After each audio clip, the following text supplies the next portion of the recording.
Hi friends, welcome back to KP ಅಡುಗೆ ಮನೆ. ಎಲ್ಲರಿಗೂ ನಮಸ್ಕಾರ. ಇಂದಿನ ಹೊಸ ವಿಡಿಯೋದಲ್ಲಿ ನಾವು ಹುರುಳಿ ಚಟ್ನಿಯನ್ನು ಮಾಡ್ತಾ ಇದ್ದೇವೆ. ತೆಂಗಿನಕಾಯಿ ಸ್ವಲ್ಪ ಸುಟ್ಟು ಕೊಡ್ತೇನೆ. ಹುರುಳಿ ಚಟ್ನಿ ಮಾಡುವ. 1 ಸ್ಪೂನ್ ಎಣ್ಣೆ ಹಾಕಿ 2 ಮೆಣಸು ಕೊಡ್ತೇನೆ.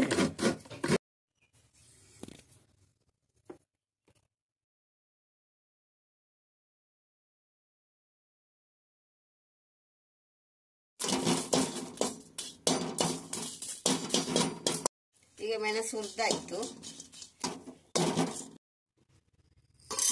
ಹುರುಳಿಯನ್ನು ಸ್ವಲ್ಪ ತೊಳೆಯುವ.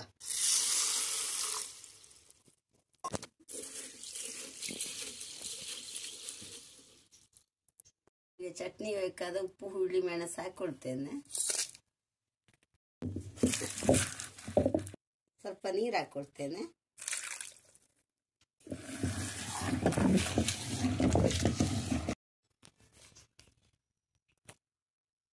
ಇದೀಗ ನೈಸ್ ಆಯ್ತು.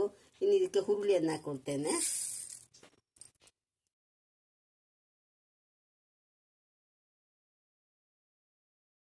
ಸ್ವಲ್ಪ ನೈಸ್ ಆದ ಮೇಲೆ ಹುರುಳಿಯನ್ನು ಹಾಕಿ ಕದ್ರೆ ಅಲ್ಲ ಇದ್ರೆ ಅದು ತೆಂಗಿನಕಾಯಿ ನೈಸ್ ಆಗುದಿಲ್ಲ.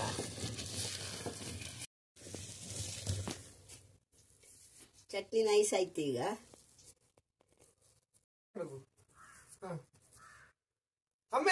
ಚಟ್ನಿ ಕೊಡು.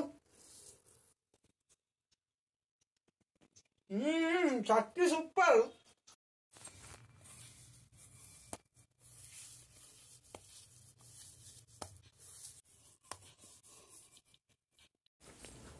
ಅಮ್ಮ ಹೇಳಿಕೊಟ್ಟ ಚಟ್ನಿಯ ರೆಸಿಪಿ ನಿಮಗೆ ಇಷ್ಟ ಆಯಿತು ಅಂತ ಭಾವಿಸ್ತೇನೆ. ಇಷ್ಟವಾದರೆ ಲೈಕ್, ಶೇರ್, ಸಬ್ಸ್ಕ್ರೈಬ್ ಮಾಡಲು ಮರೆಯದಿರಿ. ಕೊನೆಯವರೆಗೆ ವಿಡಿಯೋ ನೋಡಿದ್ದಕ್ಕೆ ಧನ್ಯವಾದಗಳು.